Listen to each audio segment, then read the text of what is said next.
Hello, bonjour tout le monde, c'est Morgane. Aujourd'hui, j'aimerais vous faire une vidéo un peu spéciale parce que je ne vais pas traiter de machine learning ici, mais je vais traiter d'un livre qui parle de machine learning.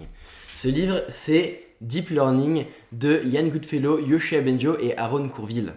En fait, pourquoi je vais vous parler de ce livre-là? C'est parce qu'on m'a posé plusieurs questions. On m'a dit, est-ce que pour faire du deep learning, je suis obligé de lire ce livre-là?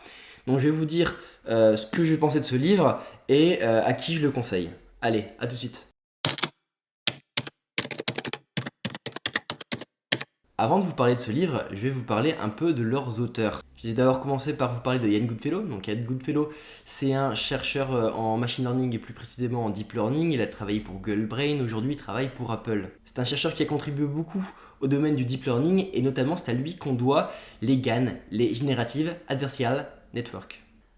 Le deuxième auteur, c'est Yoshua Bengio. Pour vous mettre dans le contexte, en 2018, il a reçu le prix Turing qui récompense les contributeurs qui ont fait des avancées majeures dans le domaine de l'informatique. Cette récompense lui a été attribuée pour ses nombreuses contributions dans le domaine du deep learning. Donc, on peut voir que sur le domaine du deep learning, ce n'est pas n'importe qui. Et le troisième auteur, c'est Aaron Courville. Donc lui, je le connais un peu moins, mais c'est un chercheur aussi qui a contribué énormément dans le domaine du deep learning. Donc moi, je vais vous parler de la version 2016 de ce livre, donc qui est la version anglaise. Même si elle a 4 ans, elle reste encore toujours d'actualité. J'ai vu qu'aujourd'hui, une nouvelle édition française a été publiée. Je ne peux pas vous en parler parce que je n'ai pas la version, donc je ne peux pas vous dire si cette version a été bien traduite et si l'essentiel a été gardé dans ce livre.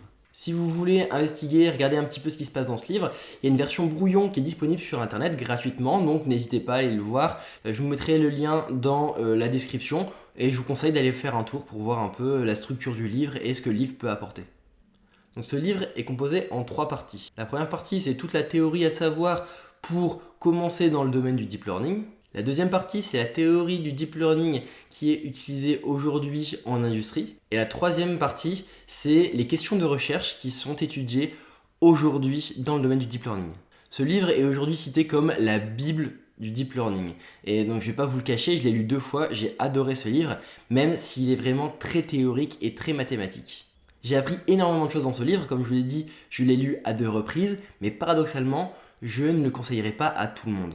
Plus précisément, je ne le déconseillerais pas à un débutant ou quelqu'un qui n'est pas sur le côté mathématique. Parce que, comme je l'ai dit, ce livre est très mathématique et si on n'a pas des bases solides en mathématiques, on ne va juste pas accrocher du tout et ce livre ne servira à rien. Je conseille ce livre à des personnes qui ont une très bonne base mathématique, qui comprennent bien le domaine du machine learning et du deep learning, pour des personnes qui ont envie de se mettre à jour sur l'état de l'art du deep learning. Si vous faites partie des personnes qui ont déjà une bonne base mathématique, qui savent ce que c'est que le deep learning et qui ont l'habitude de faire du machine learning, je vous conseille ce livre. Il est vraiment très bien, vous allez apprendre énormément de choses. Dans tous les cas, je vous conseille d'aller cliquer sur le lien dans la description. Donc vous trouverez le brouillon et vous pourrez voir si la façon dont le livre est écrit, ça vous plaît et si vous arriverez à comprendre et à bien suivre le livre. Si vous êtes débutant, ne vous inquiétez pas, il y a énormément de livres qui sont faciles d'accès et qui sont vraiment pédagogues et sur lesquels vous allez pouvoir vraiment progresser. Ce livre-là, c'est essentiellement de la théorie, il n'y a pas d'application, il n'y a pas de code, c'est vraiment pour comprendre bien toute la théorie qui se cache derrière le deep learning. Il y a des livres bien mieux faits pour les débutants, pour pouvoir rentrer dans le domaine, comprendre ce qui se passe derrière et faire des applications rapides avec du code. Donc voilà, c'est mon avis sur ce livre. Donc si vous l'avez lu, n'hésitez pas à mettre en commentaire ce que vous avez pensé. Si vous pensez différemment, pareil. C'est toujours constructif d'échanger des idées. J'espère que vous avez bien aimé cette vidéo. Si c'est le cas, mettez un j'aime et abonnez-vous pour être au courant des prochaines vidéos. Allez, bye bye.